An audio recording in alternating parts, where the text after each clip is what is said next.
чрезвычайной ситуации важна каждая минута. Но для некоторых людей эвакуация может быть сложнее. Международные нормы устанавливают четкие принципы и закреплены в Конвенции ООН о правах лиц с инвалидностью. Эти принципы помогают сохранить самое важное – жизнь, безопасность и достоинство человека. Первое правило – уважение. Нельзя перемещать человека без объяснения и, по возможности, без его согласия. Важно спросить: «Как я могу вам помочь?» Многие пользователи колясок сами знают, как безопаснее их перемещать. По возможности человека эвакуируют вместе с коляской. Коляска – это не просто средство передвижения, это часть независимости человека. Поэтому важно не разлучать человека с его вспомогательными средствами. Если условия не позволяют использовать коляску, например, на лестнице или при завалах, применяется безопасное перемещение. По возможности используются специальные средства эвакуации: эвакуационные кресла для лестниц, носилки, эвакуационные маты, пандусы и подъемные устройства. Они делают процесс быстрее и безопаснее.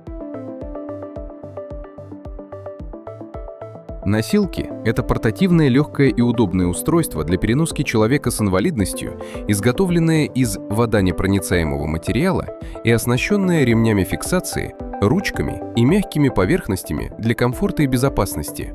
Эвакуационный стул – это легкий, компактный складной стул с фиксирующими ремнями и небольшими колесами, обеспечивающий равномерное распределение веса.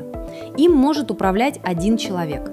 Предназначен для транспортировки по лестницам, коридорам и проходам. Эвакуационный мат – это компактный коврик с пенопластовой подкладкой и ремнями для надежной фиксации пользователя. Им могут управлять один или два человека. Один тянет за петлю, либо двое несут мат, держа его за оба конца. Важно заранее обеспечить доступную эвакуационную среду.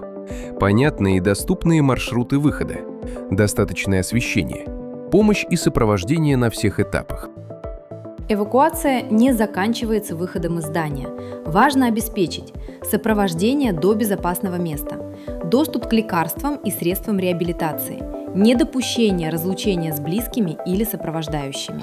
Инклюзивная эвакуация – это ответственность каждого.